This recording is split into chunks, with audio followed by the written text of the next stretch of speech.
അവിചാരിതം, അപ്രതീക്ഷിതം എന്നൊക്കെ പറഞ്ഞാലും മതിയാവില്ല. ആ വിധത്തിലായിരുന്നു ഗ്രാമീണ ഭംഗി തുളുമ്പുന്ന മലയാളി പെൺകുട്ടിയായ ശ്രീലക്ഷ്മി സതീഷിനെ പ്രശസ്ത ഹിന്ദി ചലച്ചിത്ര സംവിധായകൻ രാം ഗോപാൽ വർമ്മ കണ്ടെത്തിയത്. ചുമ്മാ ഒരു രസത്തിനായി ഫോട്ടോഷൂട്ട് ചെയ്തതായിരുന്നു ശ്രീലക്ഷ്മി. മോഡലാവാനുള്ള ആഗ്രഹം മനസ്സിലുണ്ടായിരുന്നു. അതിനുകൂടി ഉപകരിച്ചേക്കും ഈ ഫോട്ടോകളെന്ന് അവൾ കരുതിയിരിക്കണം. ആഘോഷ് വൈഷ്ണവം എന്ന വളരെ വളരെ ടാലന്റഡ് ആയ ഒരു ഫോട്ടോഗ്രാഫർ പകർത്തിയ ആ ഫോട്ടോകൾ ഓരോന്നും ഒറ്റ നോട്ടത്തിൽ തന്നെ ആരുടെയും മനസ്സ് കവരുന്നതായിരുന്നു. അത്രയ്ക്കും മനോഹരിയായിരുന്നു മഞ്ഞ സാരിയിൽ ജ്വലിച്ചു നിൽക്കുന്ന ശ്രീലക്ഷ്മി. ശരീരവടിവിന്റെ ചാരുതയത്രയും ആ സാരിക്കിടയിലൂടെ അതിമനോഹരമായി, എന്നാൽ ഒട്ടും ആഭാസമല്ലാതെ വെളിപ്പെട്ടിരുന്നു. ഫോട്ടോഗ്രാഫർ തന്റെ സോഷ്യൽ മീഡിയയിൽ പോസ്റ്റ് ചെയ്ത ഈ ഫോട്ടോകൾ രാം ഗോപാൽ വർമ്മ തീർത്തും യാദൃച്ഛികമായാണ് കണ്ടത്. ഹിന്ദി സിനിമയിലെ നായികമാരെയെല്ലാം തോൽപ്പിക്കുന്ന അതിദീപ്തമായ സൗന്ദര്യം. എത്ര നേരം ആ ഫോട്ടോകൾ നോക്കിയിരുന്നുവെന്ന് രാം ഗോപാൽ വർമ്മക്ക് പോലും അറിയില്ല. പരിസരബോധം വന്നയുടനെ ചെയ്തത് ആ ഫോട്ടോഗ്രാഫറെ അന്വേഷിച്ചു പിടിക്കലായിരുന്നു. അങ്ങനെയാണ് ശ്രീലക്ഷ്മിയിലേക്ക് എത്തുന്നത്. 2 വർഷം മുമ്പായിരുന്നു ഈ സംഭവം. ശ്രീലക്ഷ്മിയെ നേരിൽ കണ്ടതും ഒരു മുഖവരെയും കൂടാതെ രാം ഗോപാൽ വർമ്മ സിനിമയിലേക്ക് ക്ഷണിച്ചതും ഒരേ മൊമെന്റിലായിരുന്നു. അത്രയും വേഗത്തിലായിരുന്നു സെലക്ഷൻ. പെട്ടെന്നുള്ള ആ ക്ഷണത്തിൽ പരിഭ്രമിച്ചു പോയ ശ്രീലക്ഷ്മി ആദ്യം നിരസിച്ചുവെങ്കിലും തുടരെ തുടരെ ഈ പ്രശസ്ത ചലച്ചിത്രകാരൻ സിനിമയിൽ അഭിനയിക്കാൻ ക്ഷണിച്ചതോടെ ശ്രീലക്ഷ്മിയുടെ മനസ്സ് മാറുകയായിരുന്നു. അങ്ങനെയാണ് സാരി എന്ന സിനിമയിലൂടെ ശ്രീലക്ഷ്മി ആരാധ്യാദേവി എന്ന നായികയായി മാറുന്നത്. അങ്ങനെ ഇതാ ഈ ചിത്രം റിലീസിനൊരുങ്ങുകയാണിപ്പോൾ.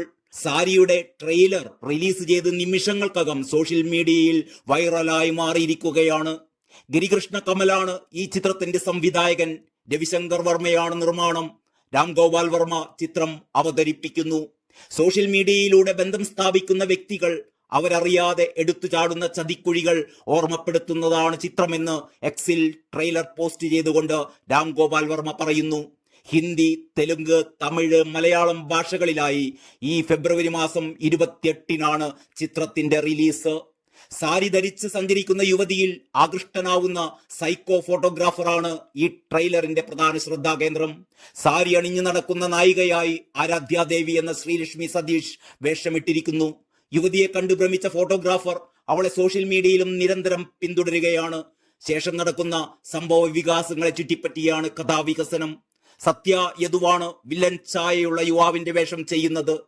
ഇൻസ്റ്റഗ്രാമിലൂടെ ആരാധകരുടെ ചോദ്യങ്ങൾക്ക് മറുപടിയുമായി ആരാധ്യാദേവി തന്റെ പിറന്നാൾ ദിനത്തിലെത്തിയിരുന്നു. ഷൂട്ടിങ്ങിനിടയിലായിരുന്നു പിറന്നാൾ ആഘോഷം. ഗ്ലാമറസ് റോളുകളെ കുറിച്ചുള്ള ചോദ്യത്തിന് മുൻപ് ഇത്തരം വേഷങ്ങൾ ചെയ്യില്ല എന്ന് തീരുമാനിച്ചിരുന്നുവെങ്കിലും ഇപ്പോൾ തന്റെ കാഴ്ചപ്പാട് മാറി എന്നായിരുന്നു ആരാധ്യ പറഞ്ഞത്. രാം ഗോപാൽ വർമ്മയുടെ സിനിമയെന്ന് പറഞ്ഞാൽ നായികയുടെ ശരീരവടിവുകൾ പരമാവധി ഒപ്പിയെടുക്കുന്ന സിനിമകളാണ്. അപ്പോൾ പിന്നെ ഈ സാരിയുടെ കാര്യം പറയാനുമില്ലല്ലോ. ഞാൻ ഗ്ലാമറസ് റോളുകൾ ചെയ്യില്ല എന്ന് പണ്ട് തീരുമാനമെടുത്തിരുന്നു. അന്നെടുത്ത തീരുമാനത്തെയും അന്ന് നടത്തിയ പ്രസ്താവനകളെയും ഓർത്ത് ഇപ്പോൾ പശ്ചാത്തപിക്കുന്നില്ല. കാലം മാറുന്നതിനനുസരിച്ച് നമ്മുടെ വീക്ഷണങ്ങളും ജീവിത അനുഭവങ്ങളും നമ്മുടെ കാഴ്ചപ്പാടുകളും ഒക്കെ മാറും. ആളുകളെക്കുറിച്ചും കഥാപാത്രങ്ങളെക്കുറിച്ചും ഒക്കെയുള്ള എൻ്റെ ധാരണകളിലും അങ്ങനെ മാറ്റം വന്നു.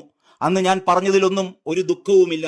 കാരണം അന്നത്തെ എൻ്റെ മാനസിക നില അനുസരിച്ച് പറഞ്ഞതാണ് അതൊക്കെ. ഗ്ലാമർ എന്നത് വളരെ വ്യക്തിപരമായ കാര്യമാണ്. എന്നെ സംബന്ധിച്ച് അത് സ്ത്രീ ശാക്തീകരണവുമാണ്. ഒരു നടി എന്ന നിലയിൽ വൈവിധ്യമാർന്ന കഥാപാത്രങ്ങളാണ് നിർണായകമെന്ന് ഞാൻ കരുതുന്നു. ഗ്ലാമറസ് ആയതോ അല്ലാത്തതോ ആയ ഏത് റോളിനും ഞാൻ തയ്യാറാണ്. അതേക്കുറിച്ച് എനിക്ക് ഒരു പശ്ചാത്താപവുമില്ല. മികച്ച റോളുകൾക്കായി ആവേശത്തോടെ കാത്തിരിക്കുന്നു എന്നും ആരാധ്യാദേവി കുറിച്ചു. നടിയുടെ പോസ്റ്റ് വളരെ പെട്ടെന്നാണ് വൈറലായി മാറിയത്. അതേസമയം പണത്തിനു വേണ്ടി തുണിയുരിഞ്ഞ നടി എന്ന നിലയിൽ ആരാധ്യയുടെ സിനിമയും അതിലെ ചിത്രങ്ങളും സോഷ്യൽ മീഡിയയിൽ പരിഹാസം നേരിട്ടിരുന്നു. ഞാൻ എവിടെയാണ് തുണിയുരിഞ്ഞത് എന്നായിരുന്നു ഇതിന് മറുപടിയായി ആരാധ്യാദേവി തിരിച്ചു ചോദിച്ചത്. സുന്ദരിമാരായ നടിമാരെ നായികമാരാക്കിക്കൊണ്ടാണ് രാം ഗോപാൽ വർമ്മ സിനിമകൾ ചെയ്യാറുള്ളത്. പുതിയ നായികയെ തപ്പുന്നതിനിടയിലായിരുന്നു ശ്രീലക്ഷ്മി എന്ന ആരാധ്യയെ അദ്ദേഹം തികച്ചും അവിചാരിതമായി കണ്ടെത്തിയത്. ആ കഥയാണ് തുടക്കത്തിൽ പറഞ്ഞത്. സിനിമയുടെ പേര് സൂചിപ്പിക്കുന്നത് പോലെ ചിത്രത്തിലുടനീളം സാരി ഉടുത്തു തന്നെയാണ് ആരാധ്യാദേവി അഭിനയിച്ചിരിക്കുന്നത്. പക്ഷേ ഒരു സാരി ഏതു വിധമാണ് ഒരു സ്ത്രീയുടെ ഉടലഴകിനെ ഇത്രമേൽ ദീപ്തമാക്കുന്നത് എന്നറിയണമെങ്കിൽ ശ്രീലക്ഷ്മി പണ്ട് ഫോട്ടോഷൂട്ടിനായി എടുത്ത ആ മഞ്ഞ സാരി ചിത്രങ്ങളൊന്ന് കണ്ടാൽ മാത്രം മതി. അപ്പോൾ പിന്നെ രാം ഗോപാൽ വർമ്മയുടെ ചിത്രത്തിലെത്തുന്നതോടെ ആ ദീപ്ത സൗന്ദര്യം എത്രമാത്രം ജ്വലിക്കുമെന്ന് മാത്രമേ ഇനി നമുക്ക് അറിയാനുള്ളൂ. കാത്തിരിക്കാം ഫെബ്രുവരി 28 വരെ.